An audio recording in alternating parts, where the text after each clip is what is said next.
სახელითა მამისათა, დადისათა, დაწმენისა სულისათა, ას და მარადის და უკუნითი უკუნისამდე. ამინ.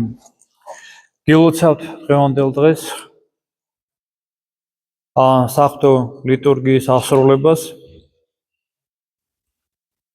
დღე, როდესაც არ აღსრულდება საღვთო ლიტურგია ადამიანისთვის, ის დღე არის დაკარგული. დღე, რომელიც არ იწყება ყურადღებიანი გულითადი ლოცვით ღვთის წინაშე, ის დღე არის დაკარგული. დღე, რომელშიც ადამიანს არ ახსოვს ღმერთი, არ ახსოვს მოყვასი, არ აკეთებს სიკეთეს, ის დღე არის დაკარგული. და ადამიანმა რომ დათვალოს, რამდენი დღეა დაკარგული მის ცხოვრებაში და რამდენი დღე არ არის დაკარგული, ალბათ სავალალო მდგომარეობას მიიღებს. ღმერთმა ადამიანში ჩადო სიყვარული. სიყვარული არის საფუძველი მისი არსებისა, მისი არსების. სიყვარული განსაზღვრავს მის ცხოვრებას, მის მდგომარეობას, მის ბედნიერებას, მის სიმშვიდეს. სიმშვიდე, ბედნიერება, სიხარული არის ფუნდამენტალური მოთხოვნილება ადამიანის ბუნებისა. ეშმაკმა ჩადო ადამიანში ცოდვა და ჩადო ეგოცენტრიზმი. ყველაზე დიდი ეშმაკი ეს არის ეგოცენტრიზმი. ეს არის საკუთარი თავის განსაკუთრებული არასწორი სიყვარული. როდესაც ადამიანს მხოლოდ საკუთარი თავი უყვარს და სხვა არავინ არ უყვარს. საკუთარი თავის სიყვარული საფუძველთა საფუძველია, საკუთარი თავი თუ არ იყვარს, სხვა ვერ შეიყვარებ, მაგრამ როდესაც გამოირიცხება ღმერთის სიყვარული, როცა გამოირიცხება მოყვასის სიყვარული, ეს არის უდიდესი დაცემა, უდიდესი ტრაგედია, უდიდესი ტანჯვის, ტკივილის მომტანი ადამიანისა. სადაც გაიხედავ, რომელ საუკუნეშიც არ უნდა გაიხედო ადამიანი. დღევანდელ ცხოვრებაში, ეს იქნება ადრე თუ ეს იქნება მომავალში, იქ სადაც არის გაბატონებული ეგოცენტრიზმი, იქ აუცილებლად არის ტკივილი, ტანჯვა, შფოთი და მღილვარება. ვერსად ვერ დააღწევს ადამიანი, სადაც არ უნდა ადამიანები მიდიან სხვა ქვეყნებში, რომ ამას გაექცნენ, ქალაქებში გადადიან, გაურბიან საკუთარ გარემოცვას, საკუთარ გარემოებებს ცვლიან, მაგრამ ვერაფერს ცვლიან, რადგან შფოთი და განსასწრელი მათ შიგნითა. და სადაც მიდიან, ყველგან მიაქვთ ეს შინაგანი დაცემული მდგომარეობა. ამიტომ არის რომ ყველაფერს მიაღწია ადამიანმა. აი მისი პარადოქსი, მისი ცხოვრების ეს არის. ესე იგი, როგორ განვითარდა ადამიანი, როგორ განავითარა მისი ადამიანური კულტურა, ადამიანური ცხოვრება, როგორ განავითარა, მაგრამ ერთი პრობლემა ყველა საზოგადოებას გააჩნია. ყველაზე წარმატებულ, ყველაზე ძველ, ყველაზე საუკეთესო საზოგადოება, რომელიც დედამიწაზე არსებობდა. ყველგან არის ტკივილი და ტანჯვა. ყველგან არის ტკივილი, გაუგებრობები, იმიტომ რომ გაუგებრობები ადამიანებთან ერთმანეთთან ურთიერთობებში და იმიტომ რომ სადაც არის ეგოცენტრიზმი, ყველა ურთიერთობს ეგოცენტრიზმით, სადაც არის უსიყვარულობა და ეს არის ყველაზე დიდი ტკივილი. ამიტომ საუკეთესო წარმოადგენლები კაცობრიობის, ფილოსოფოსები, მეცნიერები, პოეტები, ეხლა უკვე ფსიქოლოგები ჩაერთო ამ პროცესში, ცდილობენ რომ ადამიანში რაღაცა ბალანსი მოიტანონ, რაღაცა განკურნონ, ასწავლონ ადამიანს, რომ გამოიყვანონ ამ ტანჯვიდან, ტკივილიდან, იმიტომ რომ ყველაფერი აქვს ადამიანს, მაგრამ ადამიანი იტანჯება საკუთარი ნერვებით, საკუთარი სტრესით, საკუთარი ნერვიულობით, საკუთარი ავადმყოფური მდგომარეობით, რომელიც კიდევ თქვით, მოვიდა სიყვარულის განკარდებით და ღვთისაგან დაშორებით. და ფაქტიურად მთელი საუკეთესო ძალები კაცობრიობისა ამისკენ არის მიმართული, მაგრამ ზვრაც ვერ უყვერს ამ ლოცს, იმიტომ რომ თვითონ ისინი ვინც ცდილობდნენ განეკურნათ კაცობრიობა ამ სენისაგან, თვითონ მატარებლები იყვნენ ამ სენისა. ამიტომ ერთადერთი გასაღები არის ღვთის ხელში, ერთადერთი გასაღები, ერთადერთი წამლობა აი ამ სნეულებისა არის ღვთის სიტყვა და მისი მადლი. რამდენადაც რთულია ცოდვა აბლაბუდასავითად. ამ აბლაბუდაში ცხოვრობს ადამიანი, გამოსავალს ვერ პოულობს ადამიანი ამ აბლაბუდიდან და ვერც იპოვის ვერასდროს.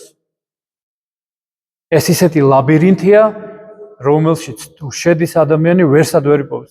ეს წინააღმდეგობები, უკიდურესობები, დაპირისპირებები, სიძულვილი, ტკივილი, მტრობა, შუღლი, გულში ჩარჩენილი ბოღმა მუდამ საფლავამდე მიყვება ადამიანს და თუ არ მოვიჩუშა ადამიანმა მარადისობაში გადაყვება მას.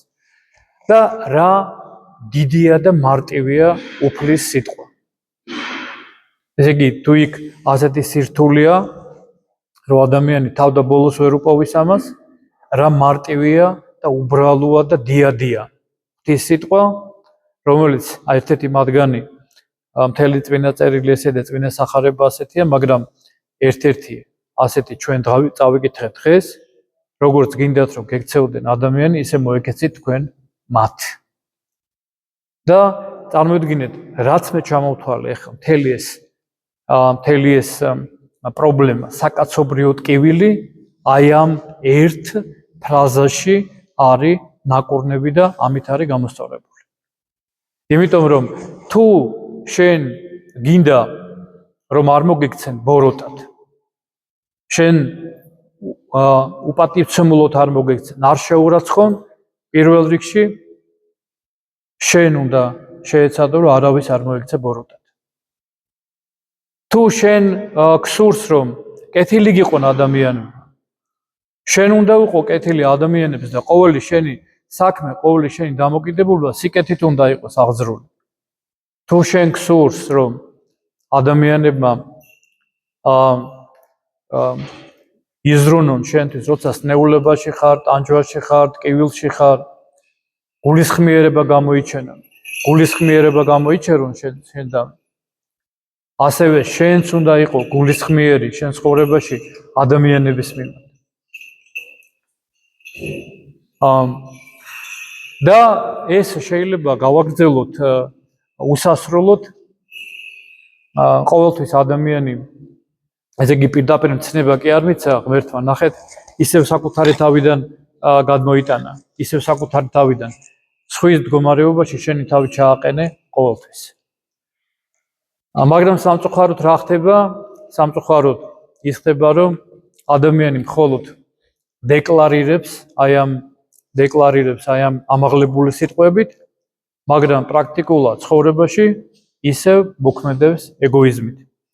წმინდა თეოფანი დაყუდილს აქვს ერთი ასეთი შესანიშნავი მაგალითი, რომელსაც ჩვენ განვაზოგადეთ და დამინახავთ ამას რეალობაში ჩვენ ცხოვრებაში.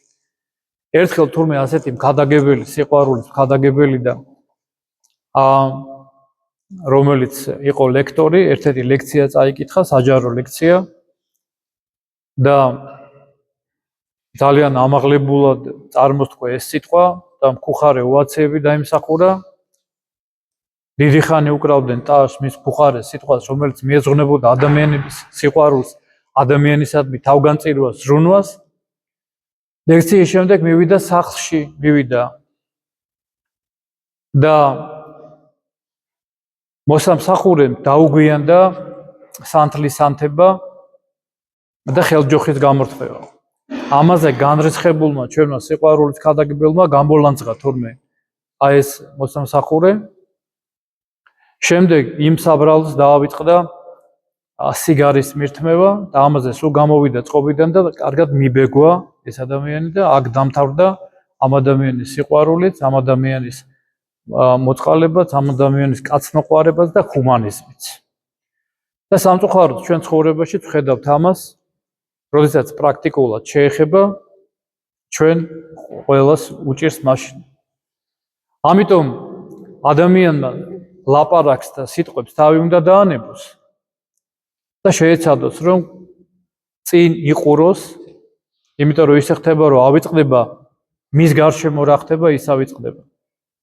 ყველა ადამიანმა რომ აკეთოს სიკეთე, ყველა ადამიანმა ისე რომ მოიქცეს და ის სიკეთე აკეთოს სხვაგან კი არა და თეორიებში კი არა, არამედ ყოველდღიურად.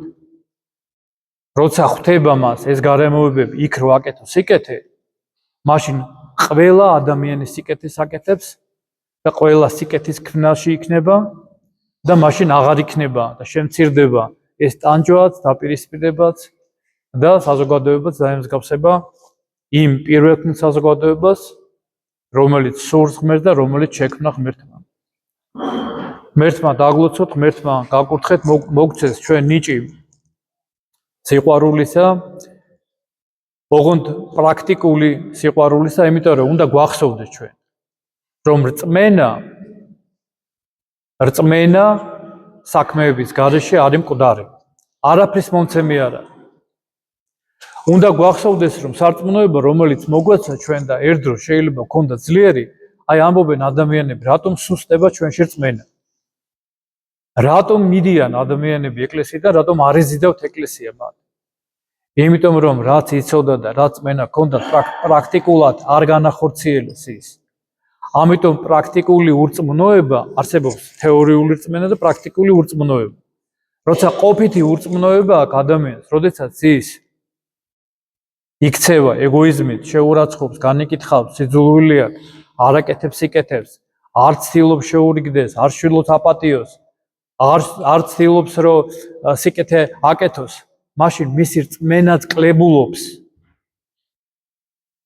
და პირიქით, შეიძლება დიდი თეორიული ცოდნა არ ქონდა ადამიანს, მაგრამ პრაქტიკულად ქონდა ეს სიკეთე გამოხატული ცხოვრებაში, ასეთი ადამიანს ღმერთი ანიჭებს მისი მადლითა და კაცმოყვარებით და მას განაძლიერებს და განამტკიცებს ღვთის სიყვარულში. ღმერთმა დაგლოცოთ, ღმერთმა გაკურთხოთ და ღმერთმა გაამრავლოს ჩვენთან აი ეს პრაქტიკული სიყვარული ადამიანებისა და ღვთისა.